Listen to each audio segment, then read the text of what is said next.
સુરત ગ્રામ્યના Kadodara GIDC police station વિસ્તારમાં 2023માં બાળ કિશોરના કિડનેપિંગ અને હત્યાના ચકચારિત ગુનામાં સંડોવાયેલા અને એક વર્ષથી ફરાર રહેતા મુખ્ય આરોપી સગા ભાઈઓ ગૌતમ ઉર્ફે મોનુ તથા વિનાયક ઉર્ફે સોનુ યાદવને સુરત શહેર ક્રાઇમ બ્રાન્ચે રાજસ્થાન અને ઉત્તર પ્રદેશથી ઝડપી પાડી લાજપોર મધ્યસ્થ જેલ હવાલે કર્યો છે। હિન્દુઓના પવિત્ર શ્રાવણ મહિનામાં કાયદો અને વ્યવસ્થાની પરિસ્થિતિ બગડે નહીં અને ગંભીર ગુનાઓના ફરાર આરોપીઓને ઝડપી લેવામાં આવે તે હેતુસર પોલીસ કમિશનરશ્રીની સૂચનાથી ક્રાઇમ બ્રાન્ચની ટીમ એક્શન મોડમાં આવી હતી।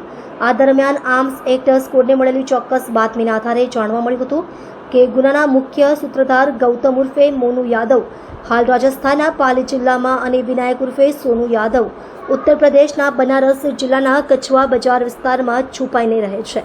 આ બંને ભાઈઓએ હાઈકોર્ટમાંથી 7 દિવસના વચગાળાના જામીન નાણાકીય મુશ્કેલીઓ દર્શાવી મેળવી લીધા બાદ લાજપોર જેલમાં હાજર થયા વગર ફરાર થઈ ગયા હતા। આ મામલે ક્રાઇમ બ્રાન્ચે રાષ્ટ્રવ્યાપી કામગીરી હાથ ધરી હતી। ક્રાઇમ બ્રાન્ચની બે અલગ અલગ ટીમ રાજસ્થાન અને ઉત્તર પ્રદેશમાં સ્થાનિક વેશ ધારણ કરી હ્યુમન ઇન્ટેલિજન્સના આધારે આ બંને આરોપીઓને ઝડપ્યા હતા। કાર્યવાહી દરમિયાન લોકલ પોલીસની પણ મદદ લેવામાં આવી હતી।